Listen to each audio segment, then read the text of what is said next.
Welcome to Wild and Finally Fucking Free, the show for disruptors, rebels, and revolutionaries who know they're here to change the damn world. I'm Kylie Patchett, your voice and visibility catalyst, and here we dive into unapologetic truth, magnetic messaging, and visibility that actually feels good in your body, your bones, and your business. We share the stories of the out-of-the-box, neuro-sparkly, creative, witchy wild ones rewriting how we live, love, learn, and lead. This isn't about being louder. It's about being rooted, resonant, and regulated so you can be real, raw, and ready to roar. If you're done contorting yourself to fit the mold and you're ready to own your voice, your power, and your place in the revolution, welcome home. Let's dive in.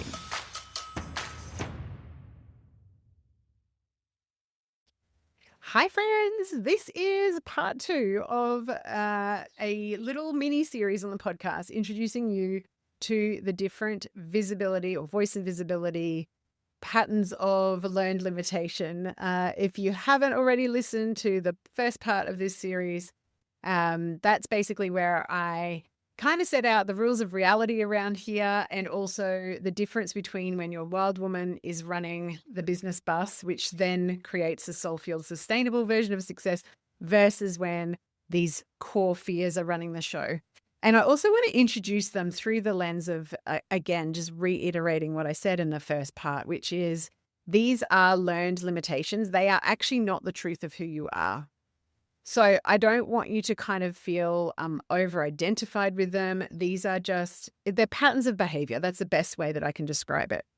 We will all have threads of every single one of these 9. Now, if you're into human design, you will probably notice that there's a bit of a pattern with the conditioning that can happen when a center in human design is either open or undefined. Lines up with these patterns. I don't want to get into the human design too much of it because I don't want this system to depend on you having a huge body of knowledge on something else if you don't already. You don't need to understand where it comes from. And actually this system I created like 10 years ago, and it's layered with many different modalities, and human design is just the latest like apple strudel layer upon layer upon layer.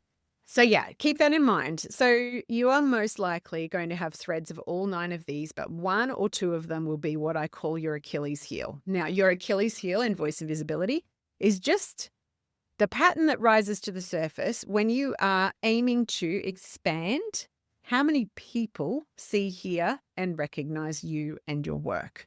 Incredibly important, because I mostly work with people that would identify as paradigm shifters, rebels, and revolutionaries, which means that by definition, we are pioneering. We're pioneering new ways of doing business, new ways of offering and marketing ourselves, and also new ways of living, loving, learning, leading in our work. We are the ones that are here saying, you know what, this is not working. The current system of doing this is not working. Here is a different way of doing it. It also means by definition that it's kind of like, people think it's impossible, and then they make fun of people that are right at the forefront of change. And then finally people are like, oh yeah, of course. And I always kind of liken it to the once upon a time, you used to have to be put in jail if you thought that the world was round. So for us paradigm shifters, there's always going to be an edge where potentially we might be thought of as a little bit cray-cray. So bear with me. As I am speaking through all of these, you can kind of do a little bit of a self kind of check-in. Does that feel true to me? And I will guarantee, there were some people in Raw Live, I have to say, that were like, I feel like I'm all of them. But as we went through, 1 or 2 became really clear that they were like the current Achilles heel. The other thing I will say, is that I find that I have 2 main patterns of overpreneur that I have been talking about on the podcast for a while. Is one of them. The second one is the blurpreneur, and I'll talk to that when we get to it. But we'll just do these 9 in 2 separate parts. So this is going to be a 3-part series. I was going to try and do it quickly, but I cannot do this quickly because I need for you to understand the foundations of it. Okay, so we're going to start at the top. This is a dreampreneur. Now, it was very interesting to me. Of the people that have responded to the quiz that we have that goes with this kind of system, which you can get at kyliepatchett.com/quiz, the quiz, actually, the results that I can see. So there's about, I think there's, I don't know, more. Well, there was 180 responses last time I looked, and I know there's been more come through my email. So let's say around about 200 people. Interesting. These top two were the highest ones. So Dreampreneur and Shinepreneur. So Head and Ajna, if you kind of know the, human design thing. So the Dreampreneur is someone who has their head in the clouds. They really love ideating. They're big visionary thinkers. And they're driven by this core fear of success. So when I meet someone who is showing like Dreampreneur patterns, they're often someone who's got this equation in their head that means actually deciding on one idea to make manifest and focus on. Number one, stops me from ideating, which is kind of like where I naturally want to sit, right? Because that's fun, that's juicy. And it's like planning, but not doing. But that means something will cost me. So the fear of success is like, this is going to cost me either my family time or my freedom or my identity. Or a lot of dreampreneurs believe that if more people, like if they choose one thing and more people get to know them, there's a lot of responsibility behind that. The nervous system imprint for this one is inspiration overload equals safety. Choosing one thing, because the energy of the dreampreneur is like the energy is up here in the clouds, but I'm not choosing something to make manifest. I'm not grounding anything in. I'm like getting carried away with almost the mental masturbation of ideating, but actually I won't back myself enough to bring it down here. She's learned that narrowing her focus feels like something precious is going to be lost. And she chases clarity and thinking about it and planning. And these are the people that have got notebooks and notebooks full of like big brain dumps. And then they're just on to the next brain dump. Like there's no kind of putting it into action. She's not chasing clarity because she's uncommitted. She's chasing clarity because to her, keeping possibilities open and up here in the ether is actually more safe than choosing something and bringing it down into reality. So she might say things like, I've got millions of ideas, but none of them feel solid enough. I'm waiting for the right download. I'm waiting for the perfect clarity before speaking. Or this is the all or nothing of the dreampreneur. I'm launching 5 things at once. And so my energy is so scattered, no one has any fucking idea what I'm doing. Or I can't choose one, so I'm not going to say anything at all. So that's the dreampreneur. Second one, shinepreneur. So I always think about this person as a shiny object chaser. And you can literally, like, you're having a conversation with someone who has got a shinepreneur part up and they're like, oh, just hang on a minute. Oh, and just hang on. And it's like you can't get them to focus in the here and now. She chases clarity and chasing the next big idea. There's a fear underneath this of rejection. So choosing something and choosing to anchor into her internal knowing of what her next step is, that feels incredibly unsafe. So rather than checking in, she will look out and go, oh, I need to try that strategy. Oh, I need to, change my bread colors. Oh, I need to do this. So she's afraid that being stuck in her head and over-analyzing and never landing on the right opinion means she'll never have clarity. And if she doesn't have clarity, she won't be trusted, chosen, and credible. So that's the kind of rules of reality that she's running on. So I fear rejection, and so I will create a pattern where I never actually back myself, because to back myself and then put myself out there and be rejected is the worst fear possible. So her nervous system imprint is figuring out equals survival, and analysis, overthinking, collecting other people's perspectives. So never actually trusting her felt sense. Likes to kind of similar to the dreampreneur energy, often kind of scattered up in the ether rather than in her body. Those things are the safety mechanisms, right? So the collecting other people's perspectives. So it'll be the client that's like, we're talking about all of the, and I'm, we're in a session be like, okay, so what feels like the most, what feels like the most juicy for you, or what feels like the most alive for you, or whatever. And they might be able to check in and actually have a felt sense of that. And then what happens afterwards is they'll go and ask their husband, their best friend, 58 clients, all of the opinions. It's almost like I need to outsource my decision-making to you. because I don't actually have any surety about my own safety to make the expert. She will often, there's so many of these anti-entrepreneurs where this happens, but every time I press publish, I spiral, wondering if I said too much, often undercharges because they don't actually fully kind of anchor into their own brilliance. She often shifts her message. She deletes the boldest lines because she doesn't want to be rejected, right? So there's a really big, like, I don't want to rock the boat here. I don't want to say anything that could get me cut off from the crowd, in inverted commas. The next one is one that you will all know very well. So the perfectpreneur, if you have any what you would call perfectionist parts, I find this pattern is very alive in people who have grown up with hypercritical parents and or parents who had a very specific culture around what the right way to behave or appear is like. So I'm thinking about the people that are they come from families where appearance and saying the right thing and going to the right schools and having the right pieces of paper are the currency, right? So if you can think about the underpinning fear here is exile or not belonging. A perfectpreneur has been trained that to be herself is unsafe, and to be the way that people want her to be is the way that she gets accepted and feels a sense of belonging.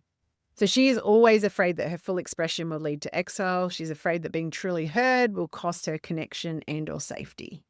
Says things like, if I say the wrong thing, I'll be misunderstood. If I show up in my full voice, I'll be torn down or tuned out. Her nervous system is censorship, like putting herself out there as a full self and being censored equals a threat. So polished performance is the way she protects herself. This is the person who, before she will go live, before she posts, before she speaks from stage, she will have to have things to a standard of impossible perfection, which often means that she never feels ready, so she never actually does. So she gets vulnerability hangovers. She doesn't want to be misunderstood, so she doesn't share at all. Often this comes with a really hypercritical part. And, I should say, none of these parts that we're talking about, or none of these learned limitations, none of them are formed to do us harm. And this is where, when I see posts about just push on through or back yourself or go all in, I'm like, it's great if you're in self energy. But if you've got a really active part trying to run protection and you try and push into them, guess what happens? They actually get bigger and louder and more forceful in your system. These are parts that we need to, and this is why the book about them was called Making Friends with Fear. We need to understand where they're coming from, what they're afraid of, and actually tend to them, not push against them so they rebel and actually become stronger and more embedded as the go-to part that comes online when you go out into business. They will often say, hearing or seeing myself makes me feel physically sick. So definitely would not, I'm recording this in normal clothes. I don't have makeup on. It's just an ordinary day in my office. I've never had a perfectionist part, which you probably can tell by the fact that every single one of my pieces of copy has a spelling mistake in it, because I don't care. I don't feel the need to be perfect. In fact, if you need perfect, I'm not your girl, right? But if I was a perfectpreneur, I would have to have my lighting precise. I would have to have the right clothing on. I would have to have my background perfect. I haven't even looked at my background. I don't know what's back there. Who knows? Everything would have to be perfect to be able to press record. And even then, she will probably censor herself so much that it will never see the light of day. And this is the other thing. How I'm perceived is far more important than how satisfying my business feels. And that's scary, right? Because guess where that leads you? A business that does not fit you and bleeds you dry energetically. And again, coming back to that power equation, if you think like the perfectionist part in you, if you are relating to that, if you say how much does it turn up in a day-to-day in business, and how much power is it taking away from your full self-expression, unfiltered self-expression, you might say right now 80%. So that means that when you can, even if you were tending to this part, if she was still on board, you've got 20% of your full energy there. So you can imagine people have a felt sense of how confident and calm and anchored you are in your own genius. When I say the word magnetic, I'm not talking about some magical equation of perfect colors or even the right copy. I'm talking about the energy that people can feel when they see and feel and hear. It's all of those, all of the tiny little things that our systems pick up of like, oh, she's actually completely calm and centered in her own genius zone, which means I can feel safe around her. And for the people that resonate with you in your unapologetic truth, that shit is like catnip. Is catnip the right word? I don't know. That's the word that came to me. But like, it's irresistible to your soulmate clients. And here's the kicker. It is either actively or mildly repelling to the people that aren't the best fit clients. And that is the thing that's the scariest for a perfectpreneur, because they're like, I don't want to offend anyone. I don't want to feel like I'm not doing the right thing, because again, they've got a code that they've lived with, which is like, I have to be a particular way for people to like me. Like, that is the rule of reality. So you can imagine how much that gets in the way of unapologetic expression. And that also means that when you find people that resonate with you, when you're in perfectpreneur energy, you have to continue to fulfill that expectation. Like, if you're resonating at, I have to be perfect, and therefore you are energetically attracting people that want perfection, do you know how fucking exhausting that is? Oh my God. One of the most freeing things I decided to do in my business was open like almost every single call or client interaction. Number one, I swear. I don't swear at people. I don't mean to have it be so much of my language, but that is me and my unapologetic self-expression. So if that is not something that you vibe with, you're probably in the wrong room. And second, don't expect perfection. I'm just a messy, magical, raw, real human having a human experience who happens to have an online business. Sometimes I'm going to feel like fully with it and switched on and like vibing, and some days I'm not, and that is okay. So when I gave myself permission to turn up imperfect and also swearing like a trucker, which I really wish wasn't my set point, but it is. What can I say? Then the two things that I was most afraid people would judge me for have now been taken out of the equation, because I've said it up front. So, but if I'm trying to be perfect or very polished, that takes up so much energy for me, because that is not my natural way of being in the world. Like, you should have seen me this morning when I woke up. I wear an eye mask and earplugs to bed. And I woke up this morning, and obviously the way that I had lied, all of my hair was in this massive, big, like sideways, left facing, I don't even know how you describe it. Like, Australians will know this reference, like Yahoo Serious hair or like Einstein hair. And my eye mask was on the opposite ear. And my husband's like, didn't know how lucky I'm. And I'm just like, this is me. Take it or leave it. So anyway, I don't want to keep on adding in stories here because I want to get through these. So we've talked about dreampreneur, shinepreneur, perfectpreneur. Now this one is the blurpreneur. This is the other one that turns up for me sometimes. So there's a fear underneath this of not belonging, but it's not belonging, and it carries the energy of being a bit of a chameleon. So this fear kind of feels in my body like, if I'm my true self, I may not fit in. When I actually speak to other blurpreneurs, there seems to be this pattern for us that we are actually often quite rebellious or status quo challenging. And so I guess that comes with like being someone that doesn't fit into boxes naturally, I guess. I'm just putting this together as I'm talking. So she will change her face, not her face. That would be weird. Her voice to fit in, and then wonders why she feels lost.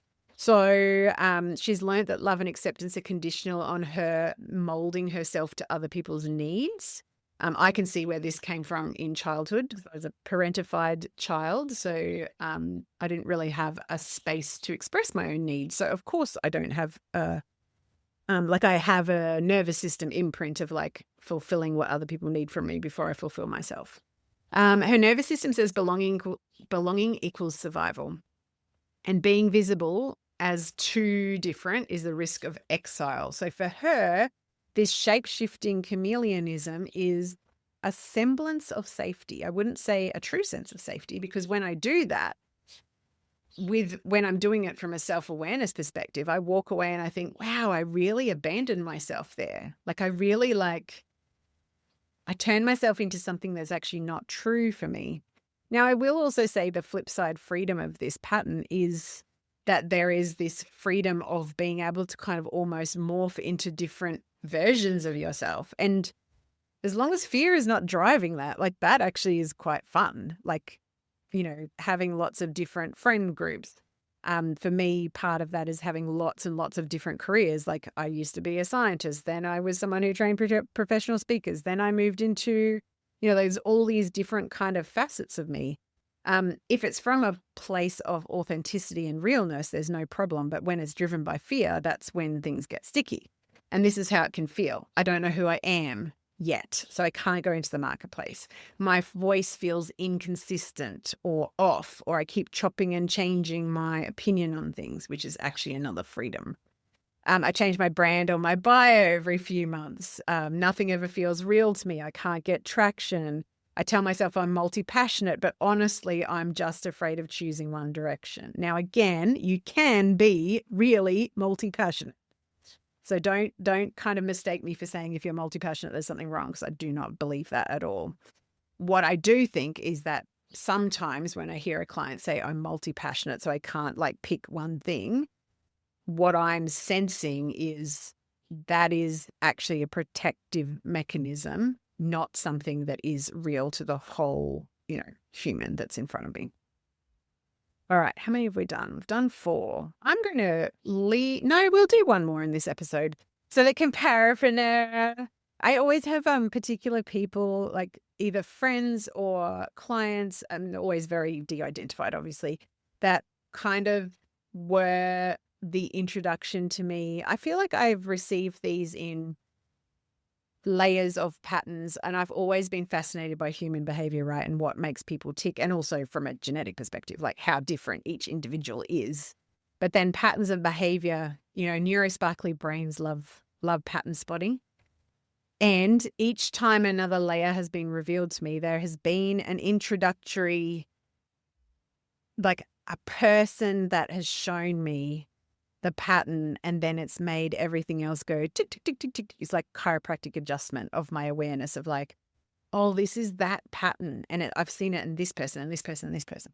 So the comparator always reminds me of a really good friend of mine. And one of her things is always, always, always measuring herself against someone else. So comparisonitis, and comparisonitis, like really, if you have a comparator part, the very worst thing you can do is get on social media and scroll, because it will 100% of the time show you how everybody else knows more than you, and everybody else has a better life and a better business and more clients and more cash flow than you.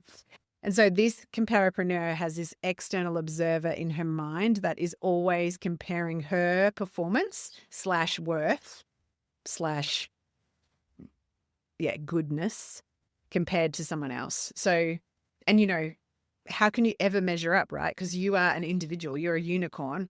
So how can you compare unicorn you to unicorn her? It's like comparing an apple to a pineapple. Like they're both delicious in their own right, but an apple is never going to be a pineapple, and pineapple is never going to be an apple. Like that's just not going to happen. Like they're two different fruit, right? And they have different flavors, different preferences. So the core fear underneath this is not measuring up. So it's very much like it is one version of a not good enough core fear. And, in mindset coaching, we would always bring this back down to the 3 core fears, which is fear of not belonging, fear of not being loved, and fear of not being loved, fear of not belonging. Oh, and fear of not being good enough. Oh my God, I just had a brain fart. That's hilarious. So she is afraid that if I'm not as good or polished, as successful as her or him, whoever she's comparing herself to, they, whatever pronoun it is, then she'll be dismissed or unseen or left behind. She has been taught in her family that her worth is conditional. So you are allowed to get feedback to say you are good, you are loved, you're accepted if you act this way. But everything outside of that does not get you access to that. So very conditional. Must be earned, must be proved, must be competing, must be outperforming. Nervous system imprint is love, recognition, safety, and comparison. And measuring herself to external measures of success equals safety. So that is, equals survival, equals her way of keeping herself safe, in inverted commas. Slowing down and honoring her own innate self-worth without proving feels dangerous. So there is never a part of a comparapreneur that can say, you know what, I did that. Like, I'm proud of myself. Like, I feel like I stretched into that and I really, really turned up as my full self. They will never, ever, ever celebrate or see what they can do in business, which is such a shame because the flip side of this is such a big strength. The things that a comparapreneur can be saying is, if I can't be the best, why even bother showing up? She's already nailed it. What I observe mostly is that these people have no ability to look inside and really connect to that wise woman and the soul of the business and decide from an internal perspective how to move, how to sell, how to package offers, how to write a website. And so often they're like second-rate copies of someone they admire. And so again, when your soulmate clients are out there and they're looking for you in your full expression, but you're going into the marketplace pretending to or borrowing somebody else's strategy, website, way of doing things, you're just like a copy and paste of someone else's energy, which you are not here to express. And so there's a dissonance, right? So you might want to work with these amazing soulmate clients, but they can't even see you. They can't feel you. They can't perceive you because you've got so much of other people's stuff on top of you that you're hidden in plain sight. She also has a bit of a, nobody will take me seriously until I work harder or study more or get another piece of paper. So they are perpetual paper qualification certification gatherers. The other thing I will say, like I said before, I'm just going to check in on my competitors to see what they're up to, gets on her phone, starts scrolling, and then she's in a freeze state for hours, days, weeks, months. Fill in the time period here. Okay, that is our anti-entrepreneurs for this episode. Come back for part 3. I will tell you about the last 4, and I will also tell you how you can access the quiz and get information on the flip side of your freedom archetype.